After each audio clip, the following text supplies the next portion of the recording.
Well, hello. What is up, guys? Mike Marlinski here with Wretched Sound. Welcome to episode 18 of season 3 of Wretched Sound podcast. And we're talking about the 18th studio album of Black Sabbath, the infamous Forbidden. And why do I say infamous? It's probably the most hated album of the catalog for a couple very straightforward reasons. Ice-T does a guest spot on the opening track, The Illusion of Power. He does a spoken word part during the bridge. Ernie C. of Body Count, Ice-T's band, mixed and produced this album before it was shipped off to London for final production. So it's a doozy, and not in a good way in a lot of people's eyes. But as Billy and I have already kind of discussed, after our recent rerun-in, I should say, with Cross Purposes, we have a new least favorite Sabbath album, and it's Cross Purposes, meaning that Forbidden has been dethroned in both of our minds as the worst Black Sabbath album, and we've actually found a lot of positive points, positive aspects regarding Forbidden after revisiting it just over the past week or so. So we're going to get into probably an average length discussion about this record.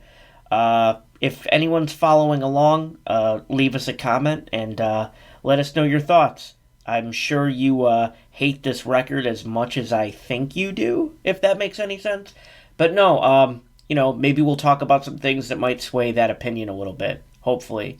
And it's another Tony Martin record. Actually, this, I don't want to get too much into it, but this record reunites the Tear lineup. The lineup that brought us Tear. Fantastic album. So yeah, I'm going to give Billy a call, and we're going to get into this discussion about the most universally hated Black Sabbath album number 18, Forbidden. Let's get into it. Hello. Well, hello there, Billy. How are we? Good, how are you, Mike? Oh, I'm doing well. I'm doing especially well tonight because I've been so excited to talk about this. Because of all the hate. Yeah, I'm surprised with the things I read about this. I mean, it's definitely not one of my favorites, but the way people really, seem to dislike it, and, compared to Cross Purposes, I feel like it gets kind of an unfair shake, because Cross Purposes, I'll stand by this. This is probably their worst album. Sure. And, I feel like a lot of people think I think this album, though there's a lot about it I still don't like, I still appreciate that I hear an effort being made. Oh, it's totally inspired. People think it's uninspired. I hear a lot of inspiration. It's not just a filler album to me. It came out later in an interview, years later in an interview, that I guess it was supposed to be filler, but I think it was, like you said, there was an honest, artistic effort being made for sure. Yeah. We love Tear. We both love Tear, the Tear era. Who can honestly be mad about the Tear era lineup getting back together? Cross Purposes was a total disappointment compared to Forbidden. Production and guest spots aside, what's your opinion on the songs on their own? Like I said, I feel like there's an effort made. I feel like a lot of it doesn't work. Right. I feel more of it works than doesn't. This is I still consider this my second least favorite Black Sabbath album. Sure. Like I said, I feel like to a degree, we obviously read some of the same things about people saying, this was a filler album, but it doesn't sound like a filler album to me. I think that's something people just say when an album just really gets attacked so much. You know what I mean? Right, right. I think artists might kind of fall back on that, and to me, Cross Purposes sounded more like a filler album to me than this one does. Yeah, or 7 Star. Yeah, I don't really think Seven Stars sounded as much like filler. Right. But like Cross Purposes is the only Black Sabbath album that sounded like filler to me. I feel like this one though, you know, they were really trying to kind of get back out there, and it just like the things they were trying, like I feel like some of the things they tried to do just didn't work. It didn't land well. But like I said, especially, and our point of view of this is probably a little different because we're listening to these in such close succession to each other. Yeah. So when you think about the couple of years that can go between albums for bands, sometimes you forget. Yeah. Like what the last album was like. And you're like, well, I don't really like it that much, but you don't really have like a clear memory of what you just. Right, some people have a short memory, and some people, like, maybe people said that about Cross Purposes, and then Forbidden had enough wrong with it that became their new least favorite album. I don't know. But, there are a lot of, I think the main reasons people hate on this album are obvious, but, at the same time, like, that's what I find so interesting about it, you know, the involvement of Ice-T and Ernie C., like, even though Ernie C. from Body Count produced the album, like, to me it still sounds like a Black Sabbath album. So, like, what are your thoughts on the mix? Everyone hates the mix. I don't really like it either. Yeah. I mean, I still think it sounds like a Black Sabbath album. It doesn't take that away. It just doesn't sound as good as it could. Again, I think it was an interest. Like, if I was them, I wouldn't think it was a bad idea. I love Body Count. If I didn't hear it not working, I wouldn't automatically think that it wouldn't work. Right. But something about it just didn't seem to really click, and that's a bummer. It's not something that I'm like stoked to say, like, but I don't think it works. But like I said, if I just heard the idea about that happening, I wouldn't think it wouldn't work. I'd be like, oh, that could be cool. But right, in this sure. case, it just didn't work out. You know, I think on the opening track, like Ice-T's got a little guest spot where he does a little talking. Right. I think the way that was executed went very well. I think Ice-T's part sounds really good. It really fits in with the song. It does really fit in with the song. I love that part of the song. Probably the most hated, universally hated part on that album, on the entire album, and I love that bridge in Illusion of Power. Yeah, and I don't know why anybody would hate it. Like, there's nothing wrong with it at all. It just, he does like a spoken word part. He's got a good voice. Oh, yeah. You know what I mean? Like, he's able to capture a feeling that he wants to capture for something, and it works. It works better than Tony Martin's vocals in that whole song. Yeah, I mean, he's really, I mentioned this a little later, like, he's a little fast and loose, like, especially in that first verse, the way he comes in that song, like, he's almost kind of trying to pull off a little rapping thing himself, and it's not really landing, but then, like, Ice-T kind of comes in and saves the idea of the song in the bridge and kind of ties the whole thing together. Yeah, I mean, Tony Martin's parts where he's not being so loose in that song sound awesome. Sure. Like, that's the thing, like, he tried something different vocally. Yeah. And again, I appreciate that, you know, to me that shows an effort that he's trying to do something different. That was this whole album, was them really trying to do something different. Yeah, it just didn't work. And it sucks because that song is like the best fucking riff on the whole album. Sure. Yeah, there are some great, like, that song's one of them for sure. There are some great guitar moments on this record that nobody really talks about. Yeah. Just about everything that people use as a reason to call Forbidden the worst Sabbath album turns out to be something that I love about it. I love the different style of production. Like, the mix didn't really bother me. Like, it's not particularly strong, but it's not like I hear the mix and I hate the album because of the mix. Like, it wasn't that, like, vital to me, I guess. I like the different style of production, like, the fast and loose vocal style, even though, like, Tony Martin didn't really pull it off when the album kicks off. Like, it's still, like, I think it goes back to what you said about how an honest effort was being made, and you're like, oh, that's interesting, we could at least have a conversation about it, you know? It's just not really a bad or as bad a record as people say it is to me. Like, a later interview, though, from Tony Martin revealed that the album was intended to be filler to get the band out of one record deal and into a spot for the oncoming reunion, and Martin said that that this was all revealed to him years later, but I don't think that was ever officially confirmed. I just read that in an interview somewhere. I don't know if you know anything about that. No, I kind of came across the same thing, but no real official confirmation about that. Right, and like I'm not gonna, I don't really care about that aspect of it enough to like hunt down a video recording of Tony Iommi saying that, Yeah. Like we want show me the evidence. Okay, so favorite song, mine is Can't Get Close Enough. I love the vocal performance and the riffs on this song the best. I also think the intro has a cool Alice in Chains vibe with the clean guitar and the vocal melody, which is perfect for the era, mid-90s. So, do you have a favorite song on the record? None of the songs I feel are real strong enough where I have a real favorite. The title track, Forbidden, I think is pretty good. Yeah. I do have, like I already said, the riff and Illusion of Power is like my favorite fucking riff on the album. Yep. I think that main riff in that song is so good. That Illusion of Power could have been my favorite song if it wasn't for Tony Martin's vocal delivery. Yeah, and you know what? It's really only awkward. It's just so shitty because vocally, it's the first thing you hear on the record. Yeah.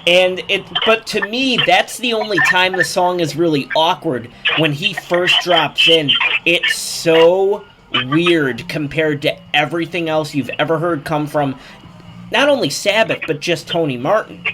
And it's just, but then after that, it kind of levels off, and you kind of get a sense of where they're going on this one.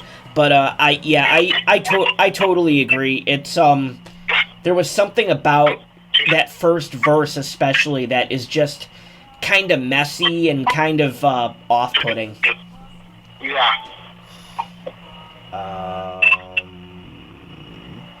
Least favorite song. This might be tricky since we probably both have a few. Mine is Shaking Off the Chains, and I guess I don't really have a solid reason for it. It's just weird and sticks out to me in a bad way for some reason. The intro riff sounds incredibly messy.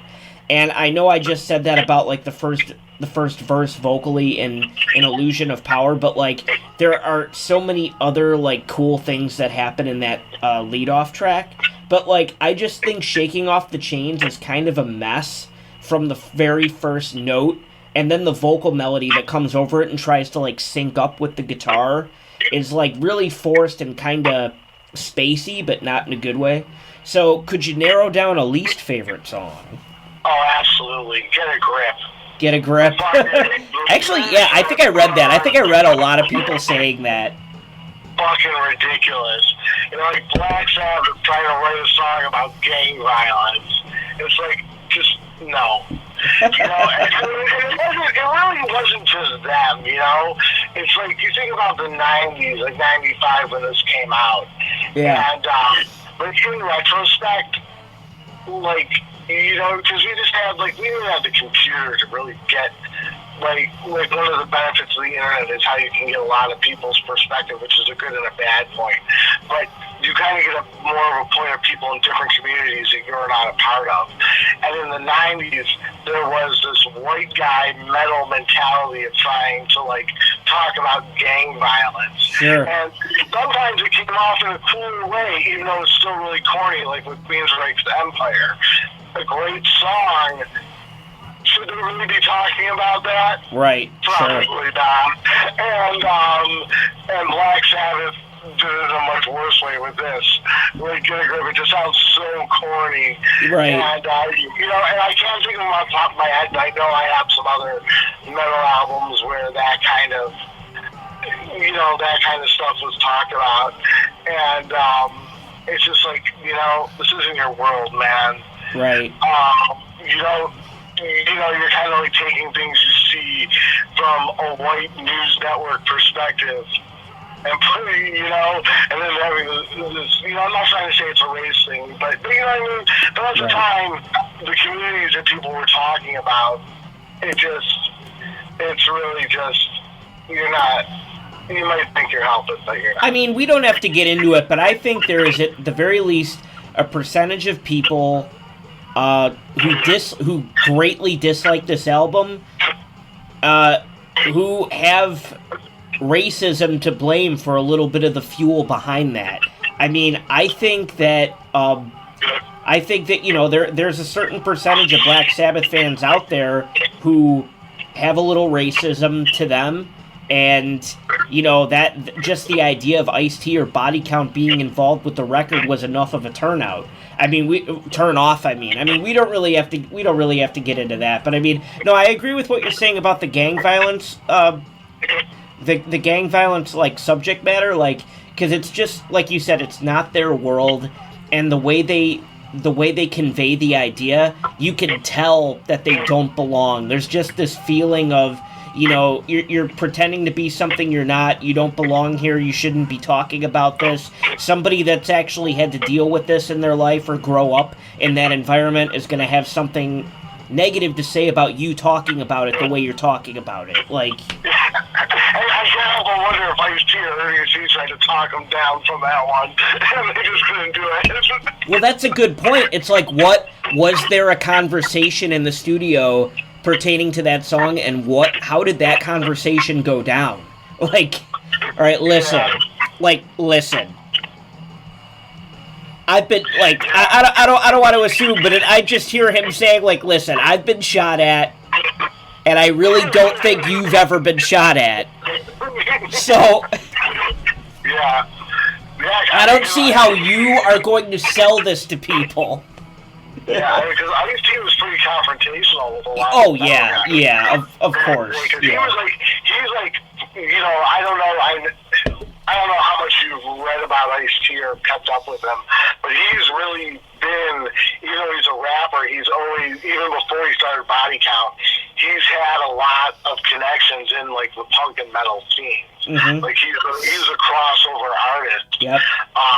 Before Body Count, an Ice-T album has a Jello Biafra spoken word sampled over the Black Sabbath riff.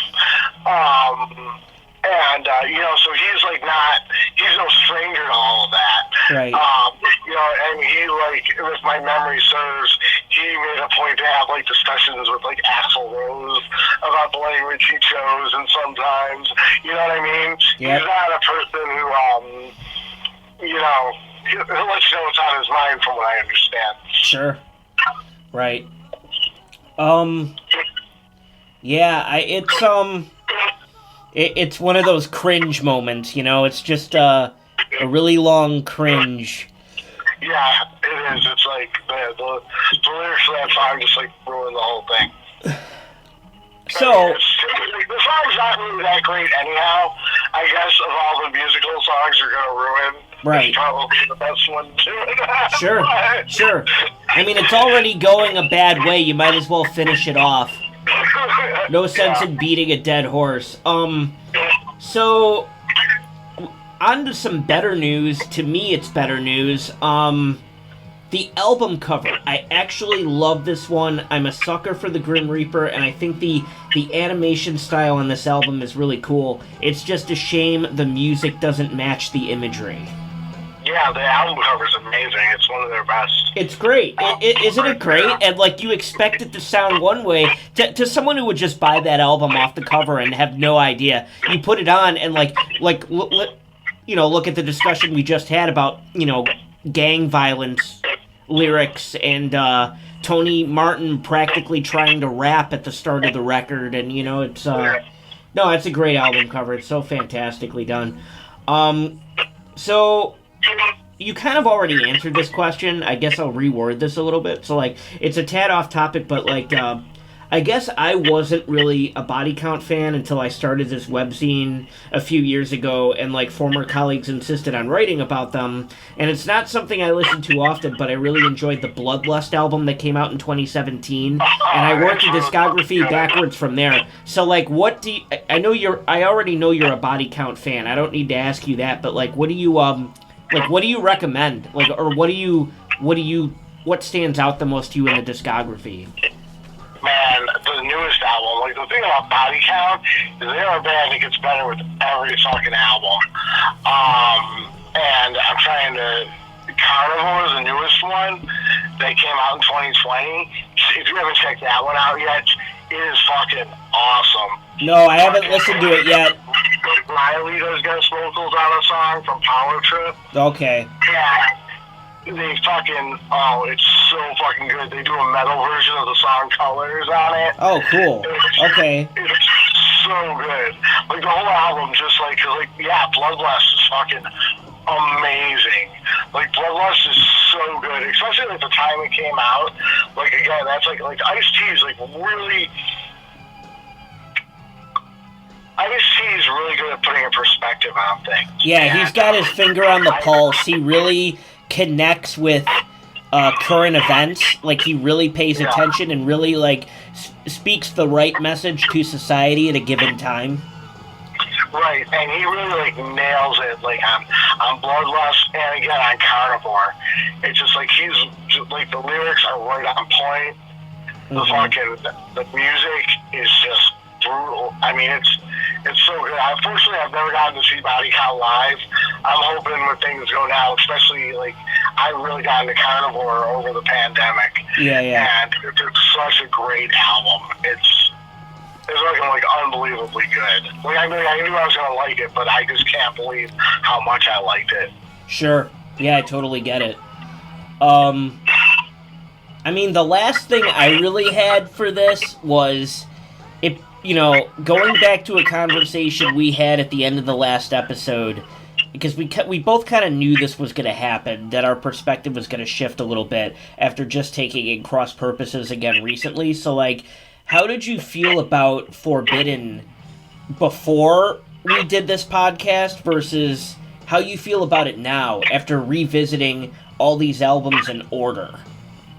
Well, for Cross Purposes and Forbidden one, I never listened to those albums when they came out. Mm-hmm. Like, I just didn't fucking care then. Sure. And, so I don't really have, a when they came out position. When I did come back to them, like I said, like, Cross Purposes was an album that's completely, like... and as I was reminded listening to it, a reason why it just never stood out to me. And then Forbidden did stand out, and at the time, again, I don't really enjoy the production and the mix on it very much. My opinion on that hasn't really changed, except listening to it a few times, things like that my ear can, like, adjust to. Yeah. You know, even if I don't really think it's, like, the best sounding Sabbath record, it's not, like, the worst sounding record. It's not, like, a terrible sounding record. Right. So it's like my ears can adjust to that stuff. I definitely like it more now. Like, before I would think it was the worst Black Sabbath album. Now I only think it's the second worst Black Sabbath album. Yeah. You went from 19th place to 18th place.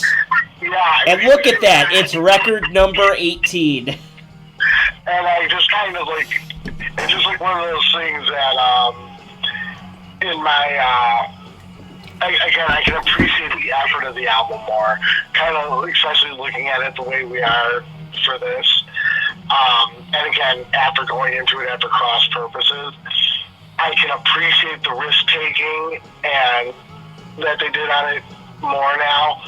I feel like it was a bold move, but it was, you know, to me it shows that they were really trying, where again, on Cross Purposes, I think we both agree, it sounded like they weren't really trying. Right. So I definitely have a lot more respect for it than I did then. Sure. I'm really interested to hear what a new mix of it will bring out of the record. There might be some ads. Like, one thing I noticed when listening to this, because I know Jeff Nichols is on this record, but I feel like I hardly hear any keyboards. There are no... You can hear them. You can hear keyboards throughout the record, but what he's doing, from what I remember, and I'm actually listening to it right now, and I hear little, like, chord accents here and there, but there's nothing that really stands out. Like, there are no standalone passages or, like, really, like, definitive melodies. It's more like he's there to accent big chords, And that's really cool and kind of orchestral, but there's nothing memorable about that. Yeah, and that's a bummer too then, because he's such a standout part of the other albums. Right. What he does with Headless Cross and Tear especially, it's incredible, his presence on those two albums. Yeah, and it's like, so, you know, I guess my opinion of this album has improved. Right. Not that much. yeah, sure. And you're right. I mean, that's another thing to add on to the dumpster fire is the fact that Jeff Nichols was kind of a wasted body this time. Yeah, man, it's a shame because he's so good at what he does. For sure. And he really added so much to the other Sabbath albums. Yeah, right on. Yeah, especially Headless Cross. I mean, Jeff Nichols is a big part of the reason that, like, Headless Cross I can now say is my favorite Sabbath record.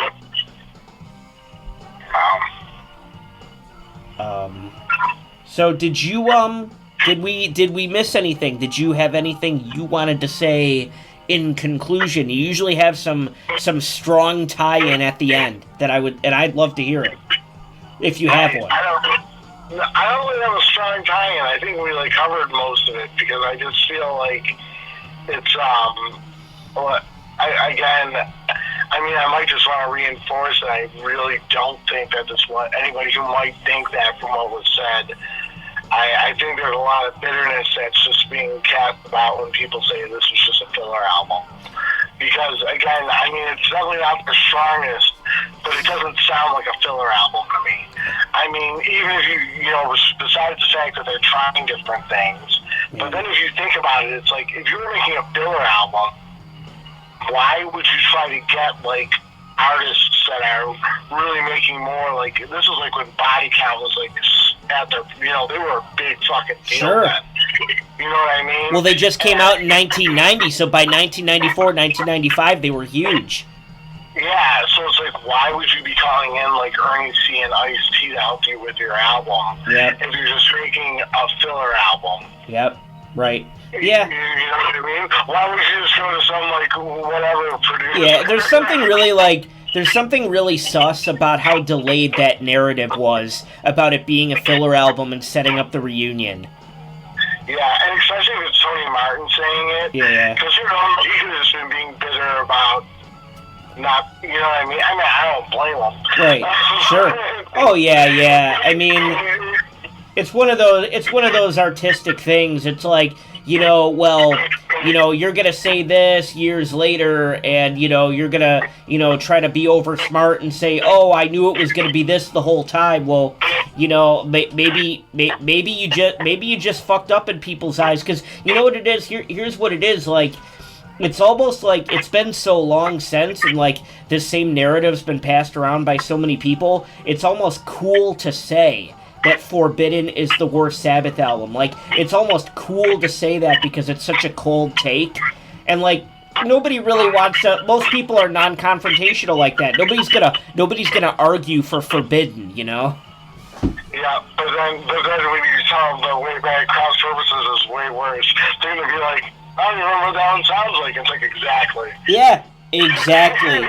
There was nothing memorable about that record, and that's all you need to know. Right, so that's why it's the worst one. Yeah. Oh, but yeah, it's I don't know. It's definitely an album that I guess if you're listening to this and you're wondering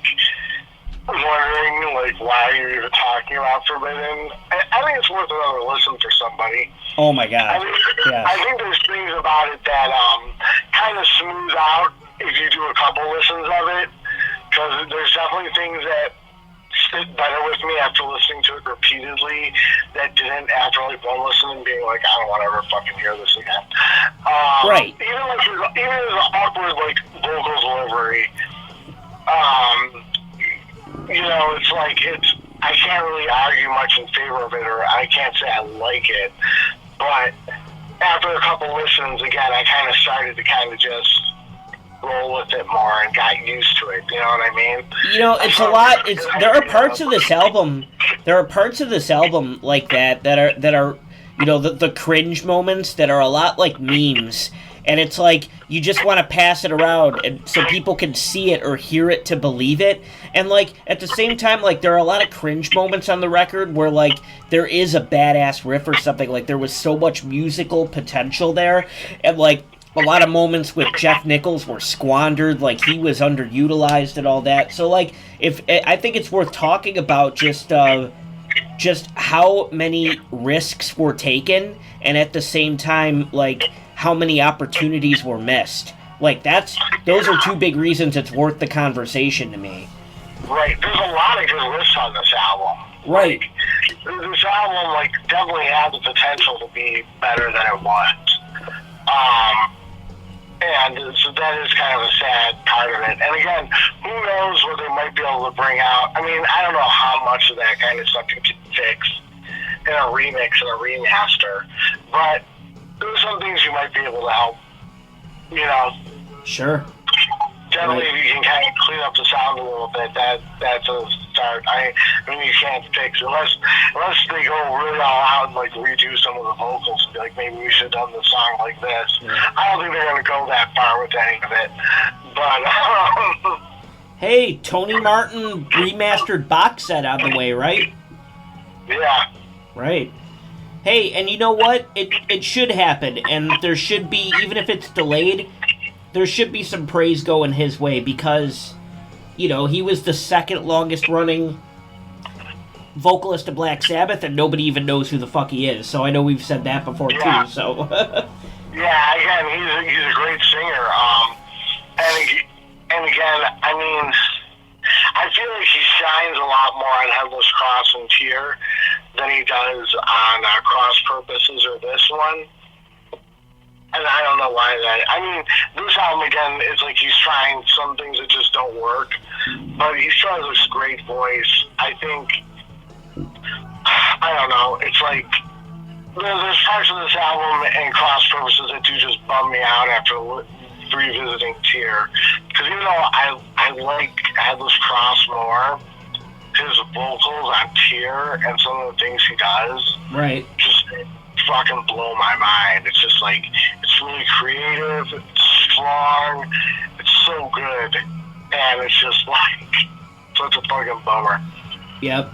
You know, Yep. I kind of like, as much as I like the Humanizer, I wonder what a different world it might have been if they would have done that album with him. Oh, I always think about that. I always think about the Humanizer with Tony Martin, the possibilities there. I think the songs would have been different. I think the songs would have been a lot different, even musically. Adjustments would have been made. But I think the two albums following it could have been stronger then too, because I think, I mean, who knows? Because at the same time with Cross Purposes, where metal was at this point was not in a good spot either. Sure. When you put that on top of everything else, you know, I mean, I can only imagine what it's like to be somebody who was just like, this is my life, like making, like as much as I like metal, I was making a living playing metal for years and years, you know? Right. And it's kind of like, man, so who knows what kind of a toll that takes on your creative process too. Sure. I mean, we put this on a lot of bands, like Black Sabbath's not the only one you can say that about. Oh, the mid-90s were a serious blow to metal bands. For sure. Yeah. Because it's just like, you know, some of them, they just, you know, a lot of them, again, I get, you know, it might have been mid-90s things that made the bad creative decisions. Because I feel like, again, they're not the only band that kind of tried to do something a little different.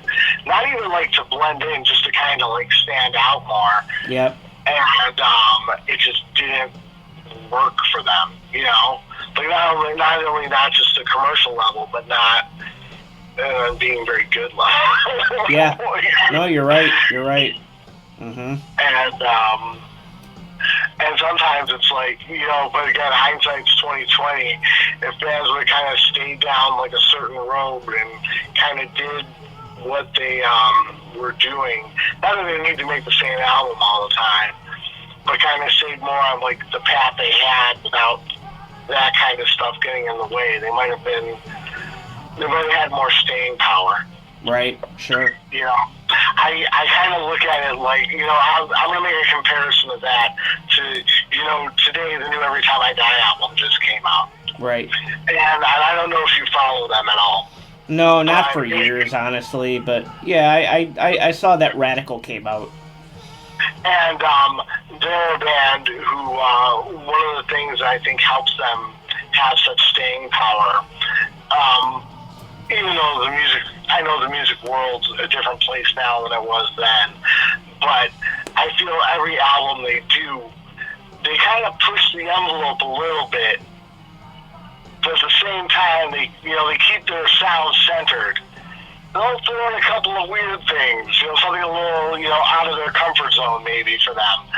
And, you know, so I think it helps them kind of build and be a better band that way, but still kind of holding on and not being so alienating to the people who like them.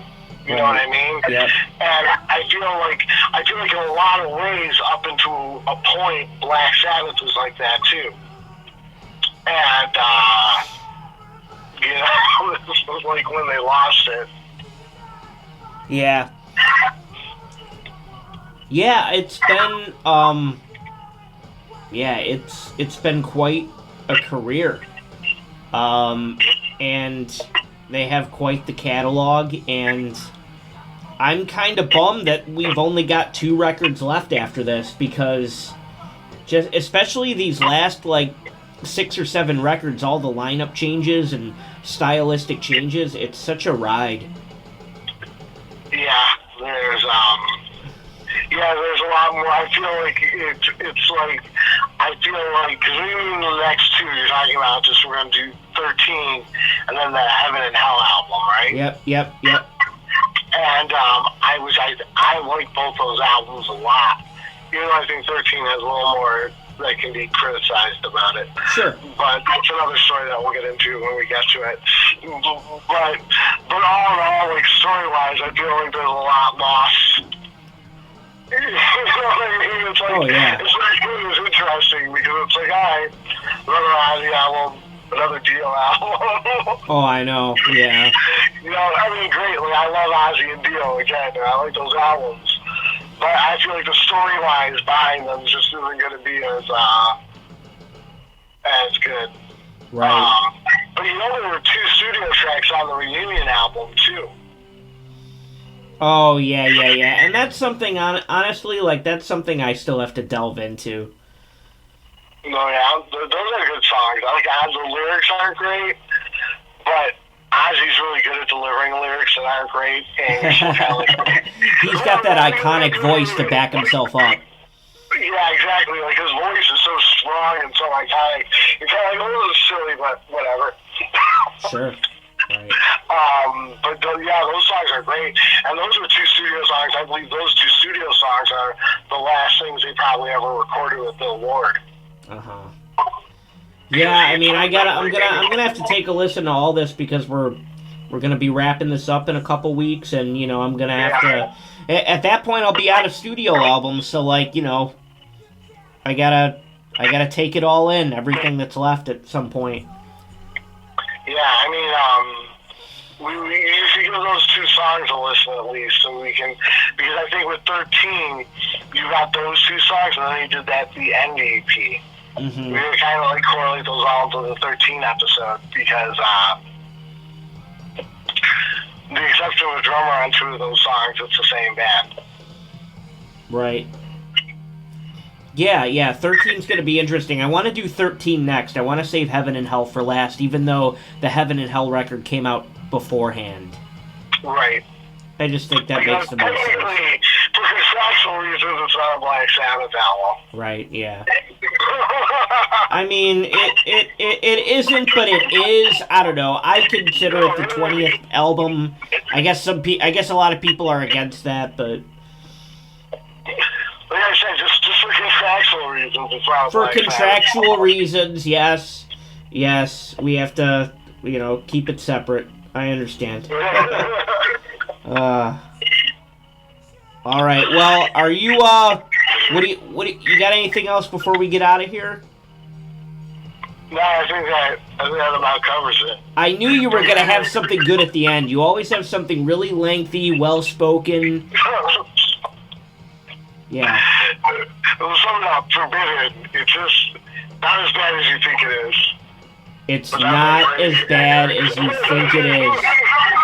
I actually just posted that about the new Iron Maiden record too. It's not as bad as people think it is. I want to give that a listen. I just haven't really been in the right mindset for it. I don't have any reason. Do people think it's bad? I know the first single, Writing on the Wall, got a lot of hate. That song in general got a lot of hate for, like, the Western vibe, I guess it has. And then the mix sounds too weak or watered down or something. I don't know, like, to me, like, so much stuff is, you know, recorded digitally and made to sound, you know, big, beefy, and bad these days. And, like, the new Iron Maiden record just sounds like a classic 80s Iron Maiden record, mix-wise, to me. So, like, I'm not gonna complain about that, you know? Right. No, yeah, people listen to some older records, and, they just can't believe it's like the same world. It's younger people saying it. It's younger people, like, listening to that kind of a mix that is kind of, like, reminiscent of the analog world, and they're like, okay, boomer, you know? Yeah, it's like, I haven't really heard that much said about metal, but I remember years ago, reading something about, like, a younger, like, intern at some office or some music magazine or some younger writer there, an older one giving them a copy of Public Enemy's It Takes a Nation of Millions, and they were just like, why does it sound like this? Sure. And it's like, what, you mean brilliant? Well, whatever. Right. Yeah, you mean not Pro Tools and plugins, or I don't even know. You know, like, so much is DI now and perfectly dialed in digitally. I have no idea. I don't even know anymore. Like, bands don't even bring amps to shows anymore. Like, everyone has fractals now or whatever. I have no idea how... I play guitar. I have no idea how the ampless thing works or anything like that. Like, I'm still, like, plugging shit in. You know, I never even got into wireless. Like, I have a mess of cords at my feet.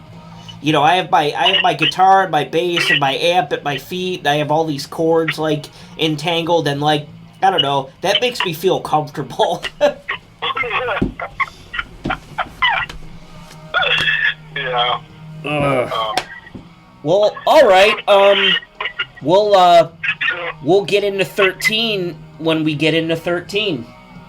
Yes. And, I'll talk to you very soon, probably in about 10 seconds on the internet. Yeah. Have a good one, Mike. Have a good night. Bye.